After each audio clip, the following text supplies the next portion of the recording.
नमस्कार, अपना बिहार के इस बुलेटिन में आपका बहुत स्वागत है। मैं हूं आपके साथ विभा उपाध्याय। बड़ी खबर सिवान से, जहां पर दिन दहाड़े 18 लाख रुपए की लूट की घटना को अंजाम दिया गया है। अपराधियों ने भीड़भाड़ वाले फतेहपुर इलाके में इस घटना को अंजाम दिया और यहां से फरार हो गए। कैश कलेक्शन करने वाली कंपनी सीएमएस का कर्मचारी रुपए लेकर जा रहा था और इसी दौरान पहले से घात लगाए अपराधियों ने उन्हें रोका और पिस्टल दिखाकर रुपए लूट लिए गए। पुलिस फिलहाल सीसीटीवी फुटेज को खंगाल रही है और जल्द ही अपराधियों की गिरफ्तारी का दावा किया जा रहा है। तस्वीरें आपके सामने उस वक्त की जब कर्मचारी से 18 लाख रुपए दिन दहाड़े लूटे गए और अपराधी एक बार फिर से कानून व्यवस्था को धत्ता बताते हुए यहां से फरार हो गए। सीएमएस कंपनी है जो कि कैश कलेक्शन का काम करती है। वो दो दुकान से, जैसे बता रहे हैं यहाँ पे 12 लाख और 6 लाख करके कैश कलेक्ट करके जा रहे थे। उनको बैंक में जमा करना था। इस बीच 3 लोग आए थे, उनको रोक के और उनसे वो जो बैग को छीन लिया। अगली खबर गया से, जहां पर बरामद सिलेंडर बम को डिफ्यूज कर दिया गया है। परया में होलिका दहन को लेकर जमा लकड़ी के ढेर में छुपा कर रखे गए सिलेंडर बम को पुलिस ने बरामद किया। एडीजी पुलिस मुख्यालय जितेंद्र कुमार का यह कहना है कि मामला 2 लोगों के बीच आपसी विवाद से जुड़ा हुआ है। इसमें नक्सली संगठन का कोई हाथ नहीं है। परैया थाना अंतर्गत एक जगह के होलिस्तान में वहाँ पर एक सिलेंडर रखे होने की बात आई है। अभी तक की जांच में इसमें अभी तक जो जांच की गई है उसमें ये बात आई है कि गांव के 2 लोगों के आपसी झगड़े में जो है उसको रखा गया है। उसमें बम जैसा अभी तक जो है कोई ऐसा नहीं आया है और ना ही जो नक्सली एंगल की आपने बात वैसा भी कोई उसमें अभी तक नहीं आया। हाँ, उसको डिस्पोज करने के लिए आवश्यक सावधानियां पूरी बरती जाए। राज्यसभा चुनाव को लेकर महागठबंधन की अंदरूनी सियासत गरमाने लगी है। बिहार कांग्रेस के प्रभारी शक्ति सिंह गोहिल ने आरजेडी को पत्र लिखकर एक सीट की मांग की है, जबकि कांग्रेस ने यह साफ कर दिया है कि किसी भी सूरत में, आपको बताते चले कि आरजेडी ने इस बात को साफ कर दिया है कि किसी भी सूरत में कांग्रेस को सीट नहीं दी जाएगी। ऐसे में विरोधियों को महागठबंधन पर निशाना साधने का मौका मिल गया है। आरजेडी के नाम बिहार कांग्रेस प्रभारी शक्ति सिंह गोहिल के इस पत्र को देखिए। शक्ति सिंह गोहिल ने पत्र लिखकर राज्यसभा की एक सीट मांगी और तेजस्वी यादव को उनका वचन याद दिलाया। लिखा, लोकसभा चुनाव के वक्त महागठबंधन के नेताओं की साझा प्रेस वार्ता के वक्त आरजेडी के नेता श्री तेजस्वी यादव जी ने साफ शब्दों में कहा था कि आरजेडी कोटा से राज्यसभा की एक सीट बिहार के कांग्रेस के नेताओं के लिए छोड़ी जाएगी। अच्छे लोगों के लिए कहा जाता है कि प्राण जाए पर वचन न जाए। उम्मीद है कि आरजेडी के नेता अपने वचन का पालन करेंगे। कांग्रेस ने आरजेडी को पत्र लिखकर उसी वचन की याद दिलाई, लेकिन आरजेडी ने 2 टूक लहजे में कह दिया कि किसी भी सूरत में कांग्रेस को सीट नहीं दी जाएगी।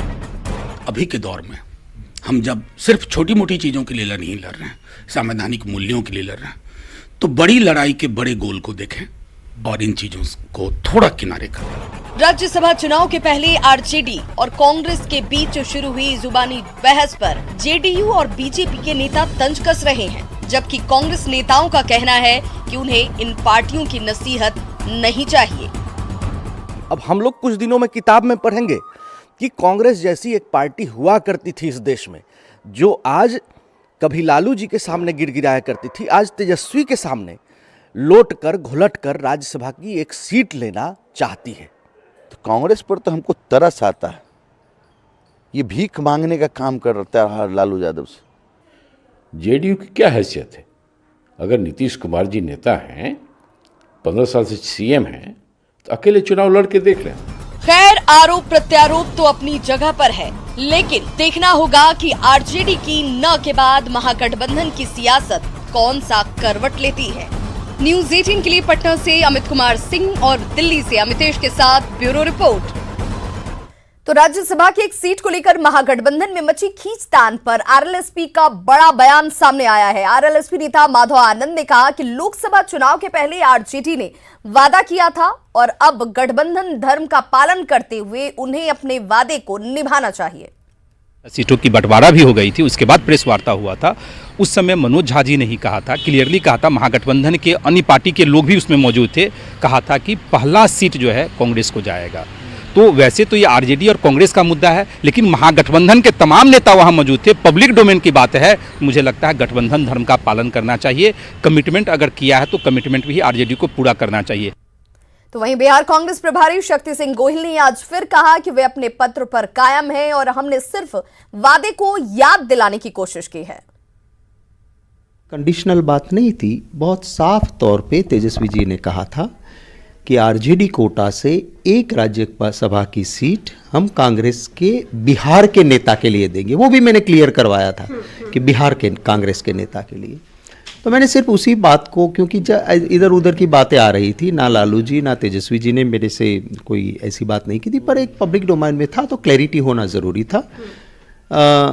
लफ्ज़ों की कीमत होती है, संजोग बदलते रहते हैं, पर मैंने यही बात कहा है कि प्राण जाए पर वचन ना जाए। तो जब आपने ये वचन बोले हैं तो उसका पालन हो। महागठबंधन में खींचतान पर जेडीयू चुटकी ले रहा है कि प्रतिक्रिया भी अब सामने आ रही है। जेडीयू नेता किसी त्यागी का कहना है कि विधानसभा चुनाव तक ये लड़ाई और बढ़ जाएगी। आरजेडी पार्टी पर और नेतृत्व पर कई तरह के सवाल उनके विरोधी उठा रहे हैं। एक नया आरोप विश्वासघात का उसमें और जुड़ गया है। कई दशकों से कांग्रेस और आरजेडी का साथ रहा है। नहीं, ये और बढ़ेगी लड़ाई, और विधानसभा चुनाव के दौरान इस गठबंधन का विकृत रूप देखने को बिहार की जनता को मिलेगा। और आइए जानते हैं कि महागठबंधन में किस दल के पास कितने विधायक हैं और उनके उम्मीदवार के राज्यसभा पहुंचने का आंकड़ा क्या है। महागठबंधन में आरजेडी के पास 79 विधायक हैं, वहीं कांग्रेस के पास 26 विधायक हैं, हम के पास 1 विधायक है और इस तरह कुल 106 विधायक हो जाते हैं। अगर एक सीट के लिए 41 विधायकों का समर्थन चाहिए तो महागठबंधन के 2 उम्मीदवार राज्यसभा जा सकते हैं और इसी 2 उम्मीदवारों को लेकर इस वक्त आरजेडी और कांग्रेस के बीच में ये खींचतान साफ नजर आ रही है। होली का रंग नेताओं पर सिर चढ़कर बोल रहा है। पटना में सियासी दलों के बीच जारी पोस्टर वॉर भी होली के रंग से रंगा हुआ है। पटना में कांग्रेस की ओर से एक पोस्टर लगाया गया जिसमें लालू प्रसाद के कार्यकाल की तुलना करते हुए नीतीश कुमार पर सवाल उठाए गए हैं। इसे लेकर बयानबाजी चल पड़ी है। कुछ राजनीतिक दल ने इस पर भी पोस्टरबाजी की, तो आज हमारे कार्यकर्ताओं ने भी बढ़िया मीनिंगफुल पोस्टर लगा दिया कि एक तरफ भाईचारा की बात, अबीर गुलाल की बात है, दूसरी तरफ 15 साल से सिर्फ झूठ की खेती हो रही है, जिसमें सुशील मोदी जी और नीतीश कुमार जी शामिल हैं। आज जदयू के सामने तो आरजेडी है ना, कांग्रेस तो बी टीम है, कांग्रेस तो ए टीम है ही नहीं है। तो नीतीश कुमार के सामने नजर आएगा तो आरजेडी नजर आएगा, लालू का कुनबा नजर आएगा। कांग्रेस कहाँ नजर आएगा? कांग्रेस तो उनके सामने जिसको बोलते हैं कि जिसको याचक बना हुआ है। कि लालू प्रसाद जी ने रेल मंत्री रहते हुए जो काम किए, आज वो रिकॉर्ड बना हुआ है। तो लोग, जनता याद कर रही है उन्होंने जो विकास किया रेल का। तो ये पोस्टर के माध्यम से बिहार सरकार को आईना दिखाया गया है कि बिहार सरकार के नकारेपन को ये पोस्टर दर्शाता है। बिहार विधानसभा चुनाव के पहले विधान परिषद के चुनाव का सेमीफाइनल है, जिसमें ज्यादातर सीटें एनडीए कोटे की हैं, लेकिन आरजेडी और कांग्रेस को भी संख्या बल के आधार पर सीटें मिलेंगी। बिहार में विधानसभा चुनाव से पहले होने वाले विधानसभा परिषद के चुनावों को प्रदेश की सत्ता का सेमीफाइनल माना जा रहा है। बिहार में 29 विधान परिषद की सीटें मई के पहले सप्ताह में खाली हो रही हैं। ऐसे में इन एमएलसी सीटों पर चुनाव होने हैं। विधान परिषद के चुनाव में सत्ताधारी बीजेपी और जेडीयू की जोड़ी की असल परीक्षा देखने को मिलेगी। एक सीट तो हमारा बनता ही है हमारे संख्या बल के हिसाब से। दूसरे चुनाव है 8 सीटों पे, जो ग्रेजुएट और टीचर्स कंस्टिट्यूंसी में। वहाँ पिछले बार हम 2 सीट जीते थे। कई लोगों ने अप्रोच पार्टी को किया है और पार्टी निर्णय लेगी कि कहाँ हमारे सुटेबल कैंडिडेट हैं जिनको हम चुनाव लड़ाएं। विधानसभा कोटे की सीटों के लिए पक्ष प्रतिपक्ष के विधायकों की संख्या से सब कुछ साफ हो जाएगा। 9 सीटें विधानसभा सदस्यों की संख्या के आधार पर चुनी जानी है। ऐसे में एक विधान परिषद के लिए 27 विधायकों के समर्थन की जरूरत होगी। इस तरह से 3 आरजेडी और 1 कांग्रेस के सदस्य चुने जाने तय हैं। इसमें कुछ तो विधायकों के नॉमिनेटेड द्वारा चयनित होते हैं विधान परिषद सदस्य, कुछ ग्रेजुएट और टीचर्स के हैं।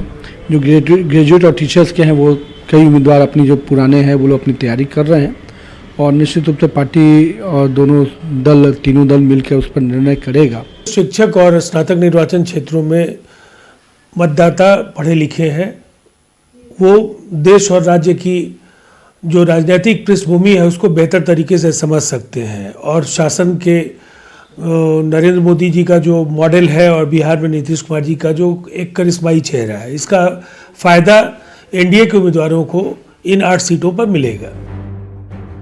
नीतीश सरकार के 2 मंत्री चुनावी मैदान में होंगे। इनमें से एक सूचना जनसंपर्क मंत्री नीरज कुमार और दूसरे भवन निर्माण मंत्री अशोक चौधरी हैं।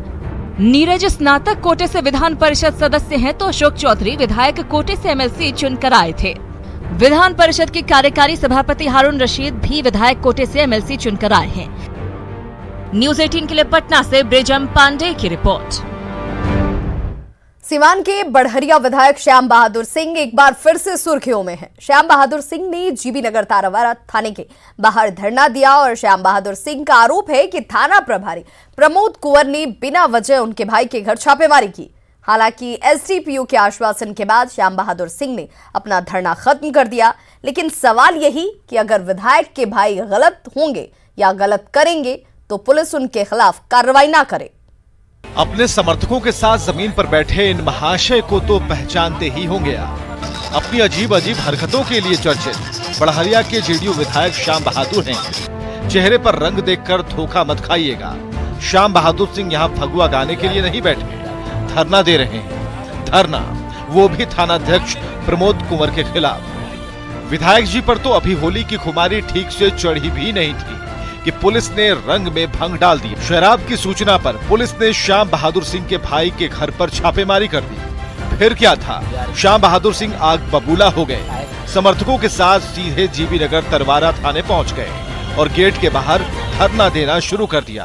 कहा जब तक थानाध्यक्ष को हटाया नहीं जाएगा तब तक धरने पर बैठे रहेंगे। क्या कारण है धरना पे आपके बैठने का?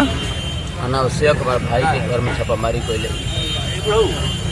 जाने के कारण का बा, हथियार खाती कि दारू खाती कि पानी में काहे के छापामारी कोई और छापामारी करे के रही हमरा के इन्फॉर्मेशन दीते अब खुद रहती मतलब अगर भाई के घर में बाल बच्चा हैरान कर रही परेशान कर दी तो गई ले अच्छा बात त्योहार के दिन। हालांकि फोन पर एसडीपीओ से बातचीत के बाद श्याम बहादुर सिंह ने 3-4 घंटे बाद ही धरना खत्म कर दिया और अब पुलिस इस मामले में कुछ भी बोलने से बच रही है। सवाल है कि शराब की सूचना पर छापेमारी का विरोध क्यों? क्या विधायक के भाई के लिए अलग है कानून? आखिर पुलिस को क्यों रोकना चाहते हैं विधायक? सरकार आपकी तो क्या प्रशासन आपकी जेब में रहेगा?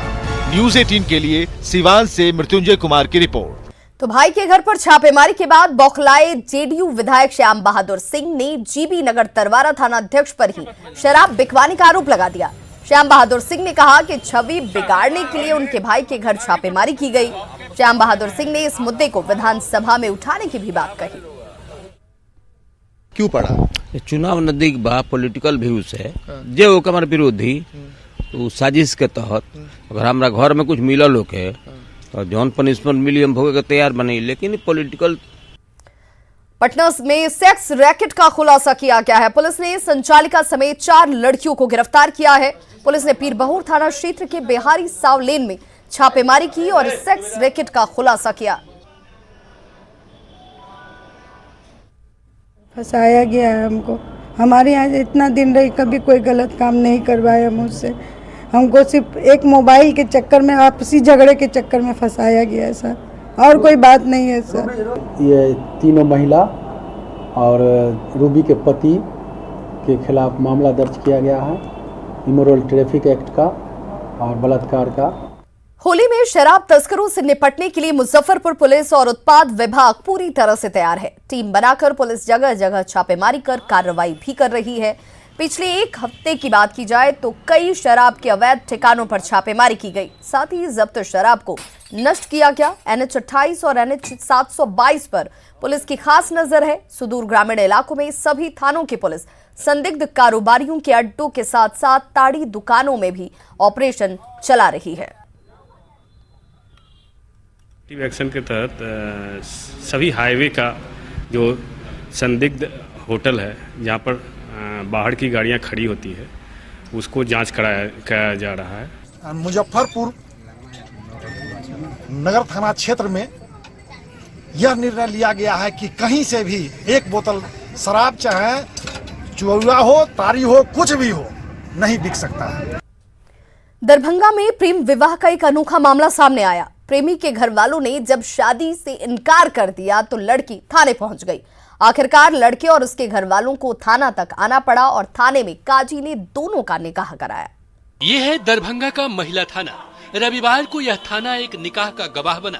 दरअसल अपने प्यार को पाने के लिए जब एक लड़की महिला थाने पहुंची तो महिला थाना प्रभारी ने भी कानूनी दांवपेच में न आते हुए लड़की के प्रेमी और उसके घर वालों को निकाह के लिए रजामंदी करा दिया। फिर क्या, थाने में मौलाना ने निकाह पढ़ा और सभी ने एक दूसरे को मुबारकबाद देकर सभी का मुंह मीठा कराया।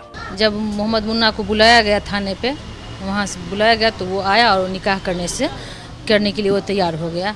फिर दोनों को निकाह करवा दी गई है। आगे अपना कोर्ट मैरिज करके दोनों साथ रहे। दोनों परिवारों की पहले ही रिश्तेदारी है। लड़की लड़के के भाभी की बहन है, लिहाजा दोनों आपस में मिलते रहते थे और दोनों ने शादी का फैसला कर लिया। लेकिन लड़के के घर वाले शादी के लिए तैयार नहीं थे, जिसके बाद लड़की ने थाने में गुहार लगाई। ये इनकार नहीं किया था इसका भाई लोग पी खा के, ये इनकार अभी भी नहीं कर रहा है, इस टाइम भी इनकार नहीं कर रहा था। मैंने लड़की वाले को टाइम भी दिए थे कि जब मर्जी तब आके टाइम ले सकते शादी के लिए। बोला वो लड़की वाले की थाने पे शादी होगा, कोर्ट में ही होगा, तो मैंने आ गए।